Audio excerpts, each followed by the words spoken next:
সামনে গাইস আসতে চলেছে দামোদর মাস, কার্তিক মাস। আপনারা সবাই জানেন এই মাসে মা নিরামিষ খান। প্রতিদিন সকালে মঙ্গল আরতি করেন বাসায়, মানে ভোরবেলা। তো মরিচা পরে অবস্থা খারাপ হয়ে গেল। কি অবস্থা হয়েছে?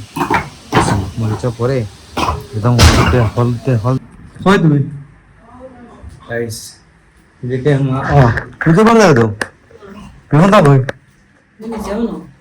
জীবন দা করে দেয় ঘরে যাত্রা করতে যায় দেয় সচরাচর সহজলভ্য বিষয়টা, মানে তাড়াতাড়ি পাওয়া যায়। আর আমি যদি বাজার থেকে কিনতে যাই, তাহলে কিনতে হবে, কিনে আবার এটাকে প্রসেস করতে হবে, তারপর আপনার ভাজি করতে হবে, অনেক ঝামেলা আছে। তাই একদম অনলাইন থেকে নিয়ে নিলাম। কিন্তু মজা নিতে হলে সময় দরকার, কিন্তু আমার তো কাছে সময় নাই। বিশেষ করে না বলে আমার ঘরে কারোই এই সময় নাই যে চুলে বসে ছুলে ছুলে খাবেন। মানে 10 দিন পেয়েছিলেন, গত বছর 10 দিন মা মঙ্গল আরতি করতে পারছেন, বাসায় এসে নিরামিষ টামিষ খেতে পারছেন। Hello everyone, welcome to my new blog. কেমন আছেন সবাই? আই হোপ সবাই ভালো আছেন, আমি ভালো আছি। তো আজকে ব্লগটা অনেক ইন্টারেস্টিং হতে চলেছে। আপনারা অবশ্যই ভিডিওটি স্কিপ না করে ভিডিও শেষ অবধি সাথে থাকবেন। গাইস আজকের ব্লগটি স্টার্ট করছি দুপুরের সময়। দেখুন গাইস, প্রচুর রোদ এসে ঢুকতেছে ঘুরে। তো আজকে কিন্তু ভালোই রোদ উঠেছে, বাইরে ভালোই রোদ পড়তেছে। বুঝাই দেখুন আমাদের পিছনের মধ্যে রোদ এসে ঢুকতেছে। দেখুন এই রোদ, কি অবস্থা রোদ, রোদের তেজটা দেখুন, খুব বেশি তেজ। তবে এই তেজে বোঝা যাচ্ছে যে কিছুদিনের মধ্যে এই তেজটা চলে যাবে, কারণ সামনেই শীত আসতে চলেছে। ঠান্ডার সিজনটা গাইজ আমার এমনিতে বেশি ভালো লাগে। যাই হোক, তো আমি গাইজ একটা অর্ডার করেছিলাম। এটা হচ্ছে দেখুন চীনাবাদাম, রোস্টেড চীনাবাদাম। এটা কিন্তু আবার তেল না, এটা কিন্তু বালু দিয়ে ভাজা। তো খেতে কিন্তু খুবই সুস্বাদু। চীনাবাদামটা আসলে ভালো লাগে খেতে। তো অনলাইনে এগুলো এখন অহরহ পাওয়া যাচ্ছে, ভালো ভালো জিনিস কিন্তু পাওয়া যাচ্ছে। তো তাই আমি অনলাইন থেকে প্রায় সময় অর্ডার করে নিই। বিশেষ করে পাম্পকিন সিড থেকে শুরু করে তরমুজের বীজ টিজ, এগুলো আমি সব অনলাইন থেকে অর্ডার করি। কারণ বিশেষ করে গাইস কি অনলাইনে সহজলভ্য বিষয়টা, মানে তাড়াতাড়ি পাওয়া যায়। আর আমি যদি বাজার থেকে কিনতে যাই, তাহলে কিনতে হবে, কিনে আবার এটাকে প্রসেস করতে হবে, তারপর আপনার ভাজি করতে হবে, অনেক ঝামেলা আছে। তাই একদম অনলাইন থেকে নিয়ে নিলাম রোস্টেড। কারণ জাস্ট বোতলে মানে ডিমে পোকাটা খুলবো আর খাবো, আর কিছু নেই। দেখুন দেখুন ডিমে পোকাটা খুললাম, আর সাথে দেখুন পিঙ্ক সল্ট দিয়ে দিচ্ছে একটু, বেশি না। এটা হয়েছে, এটা কুরিয়ার চার্জ সহ তো 620 টাকা। গাইস কুরিয়ার চার্জ সহ এটা নিয়েছে 620 টাকা। তো 620 টাকা হলে কোনো ইয়ে নাই, প্রবলেম নাই। বাদাম কিন্তু গাইস চীনা বাদাম গুলো পাওয়া যায় এমনিতে কিনতে। তো ছুলে খাওয়ার গাইস মানে মজা ঠিক ঠিক আছে, কিন্তু মজা নিতে হলে সময় দরকার, কিন্তু আমার তো গাইস সময় নাই। বিশেষ করে না বলে আমার ঘরে কারোই এই সময় নাই যে চুলে বসে ছুলে ছুলে খাবেন। এরকম দেখুন 10-15টা বাদামের বিচি নিয়ে নিলাম একসাথে, মানে এক মুঠ করে নিয়ে নিলেই এনাফ। তো অনেক প্রোটিন পাওয়া যাবে, এটা থেকে ভালো লাগবে, সারাদিন কাজ করার ক্ষমতা আরো বাড়িয়ে দেবে। আর যেহেতু আমি ডায়েটে থাকি অল টাইম, ডায়েটের জন্য এটা বেস্ট একটা অপশন। তো বিশেষ করে আমার জন্যই নেয়া, আমি ডায়েটের জন্যই নেয়া, কারণ মাও খাবেন। বা তবে মা বেশি খাবে না। তুমি একাদশের সময় খেতে হবে। একাদশীর সময় কিন্তু বাদাম খেতে হয়, মানে বাদাম খাওয়া যায়। তাই একাদশীর সময় ময়দা খেতে হবে। তো এটা কতদিন যাবে জানি না, তো কিন্তু তাড়াতাড়ি শেষ হয়ে যাবে।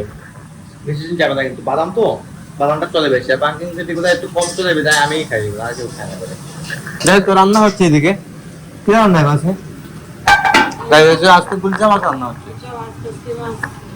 গুলশা মাছ, কেচকি মাছ, তারপর জলপাইয়ের চাটনি, এগুলো রান্না হচ্ছে।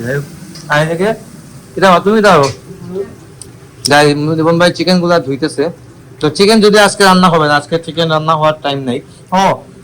সামনেই গাইস আসতে চলেছে দামোদর মাস, কার্তিক মাস। আপনারা সবাই জানেন এই মাসে মা নিরামিষ খান। প্রতিদিন সকালে মঙ্গল আরতি করেন বাসায়, মানে ভোরবেলা। তো এগুলো হতে চলেছে আমাদের এই বাসাতে আসার পর, কিন্তু হয় নাই। গত বছর হয়েছিল কি এই বাসাতে হয়েছে মনে নাই। গত বছর কিন্তু কার্তিক মাস হয়েছিল আমরা নতুন বাসা। যাই আমরা আমাদের নতুন বাসায় আসছি, 1 বছর হয়ে গেছে। গত কার্তিক মাস 20 তারিখে আসছিলাম, মানে 10 দিন পেয়েছিলেন। গত বছর 10 দিন মা মঙ্গল আরতি করতে পারছেন, বাসায় এসে নিরামিষ টামিষ খেতে পারছেন। কিন্তু এবছর আবার শুরু হয়ে যাচ্ছে 1 মাসের জন্য। 1 মাসের জন্য সব আমিষ টামিষ বন্ধ হয়ে যাচ্ছে মায়ের। আমরা কি খাবো? মা খাবেন না আর কি, আর কিছু না।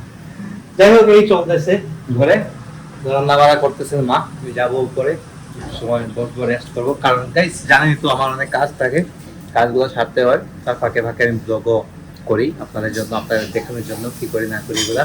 তো আপনাদের প্রচুর সাপোর্টের প্রয়োজন, বেশি করে সাপোর্ট করে আমার সাথে থাকবেন। গাইস, এদিকে আমাদের বারান্দাতে গ্রিল লাগানো হয়েছিল কিছুদিন আগে, আপনারা জানেন। তো গ্রিল লাগানোর কারণ হচ্ছে আমি আপনাদেরকে বলেছিলাম, তো বৃষ্টির কারণে গ্রিলগুলোতে কালার করাতে পারিনি, আর কালার না করাতে পারা এই কয়েকদিন কি হয়েছে দেখুন, বৃষ্টির অবস্থা মরিচা পড়ে গেছে দেখছেন। তো আজকে আমাদের রংমিস্ত্রির ঠিকাদার এসেছিলেন, দেখে গেছেন আগামীকাল থেকে কাজ শুরু হয়ে যাবে। এবারে দেখুন মরিচা পরে অবস্থা খারাপ, একদম গ্রিলগুলো কি অবস্থা হয়েছে মরিচা পরে একদম হলদে হলদে হলদে ভাব হয়ে আছে। তো যদি আর বেশি দিন যায় তাহলে কিন্তু গ্রিলটা নষ্ট হয়ে যেতে পারে। আমাদের বাসার নিচের অবস্থা কাজ, ওটা পাশের বাসার বিল্ডিং চলতেছে, এই জন্য সব ইট এদিকে আছে। তো গাইজ এই কাজগুলো গাইজ কিন্তু অনেক প্যারা। তো আমরা যখন বাসা তৈরি করেছিলাম তখন এই প্যারাগুলো আমি নিজে নিয়েছি, আমার মনে আছে। যাই হোক, দেখি এদিকে মাঘি করতেছেন গো কই তুমি গাইজ, এদিকে বুঝতে পারলে তো কেমন তা বই জীবন দা করে দেয় ঘরে যাতে ঘরে ঝাড় দেয় সচরাচর, আমার মা দিতেছেন। স্বাক্ষর রুম যদি ক্লিন থাকতো আমার রুম, আমার রুম ক্লিন গাইজ, আমার রুমটা ক্লিন, কিন্তু স্বাক্ষরের মধ্যে এখন কিছু নেই। মেন কথা হচ্ছে এটা, নাহলে কিন্তু আল্লাহ টাল্লাহ সবকিছু ভর্তি থাকতো দেশ। এখন হ্যাঁ, এখন এটা ব্যবহার হয় না, তো শুধু ক্লিনই হয়। দেখুন ও রুমে নাই, রুমে খেয়ে ঘুমায় না, আসেও না, কেউ থাকেও না, তারপরে কিন্তু ক্লিন হইতেছে। মানে রেগুলার আমাদের ঘর ক্লিন হবেই, এটা মানে একটুকু ময়লা বের হবে না একদম। সারা ঘর ঝাড়ু দিয়া কিন্তু ময়লা নেই। ময়লা কোথায়? ময়লা কিন্তু একদমই নেই। আর এদিকে এখানে কিন্তু স্বপ্নের রুম, এখানে বাবা ঘুমান। তো বাবার নাকি এই রুমটাতে ভালো লাগে, আরাম লাগে নাকি। তো এই রুমটা তো গাইছে এমনিতেই আরাম, এই রুমটা আসলে ঠান্ডা ঠান্ডা থাকে। আর মানে ঠান্ডার সময় এই রুমটাতে কিন্তু ঘুমাতে পারবেন না, আর ঠান্ডার সময় এই রুমটা বেশি ঠান্ডা হয়ে যাবে, কারণ আমাদের এই রুমগুলো অনেক ঠান্ডা হয়ে যায়। যাই হোক, এদিকে সন্ধ্যা হতে চলেছে, দেখতেই পারতেছেন কি অবস্থা। সন্ধ্যার আগের মুহূর্তটা, এটাকে মনে হয় গোধূলি লগ্ন বলে। তো এই লগ্নটা ভালো লাগে, মানে আমি বিয়ের কথা বলতেছি না, গোধূলি লগ্নে আসলে বসতে একটা মজাই লাগে, বিশেষ করে ছাদে বসতে আলাদা একটা প্রাকৃতিক একটা ফিল নেওয়া যায়। মানে সন্ধ্যা হয়ে গেছে ভাব, এই টাইমটা খুবই ভালো লাগে। যাই হোক, সন্ধ্যা হয়ে চলছে, মা কাজ টাজ করতেছেন, ঠাকুর ঘরে ঢুকবেন কিছুক্ষণের মধ্যেই। আর আমি একটু যাবো দোকানে কাজ আছে, সেগুলো সেরে আসবো।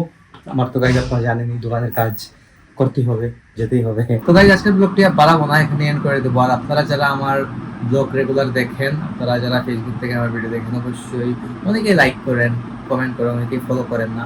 যারা ফলো করেন না, ডেফিনেটলি ফলো করে আমার সাথে থাকবেন, কারণ আপনাদের প্রচুর সাপোর্টের প্রয়োজন। লাইক কমেন্ট করবেন ডেফিনেটলি, সেটাও চাই।